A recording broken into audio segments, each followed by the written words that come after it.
Вот так вот зарождается новая жизнь.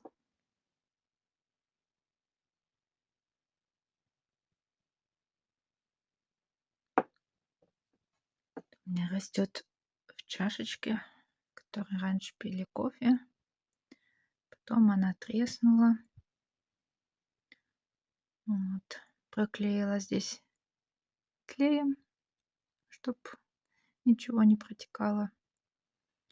И посадила сюда цветочки, череночки. Вот новая жизнь для чашечки и новая жизнь для цветочков.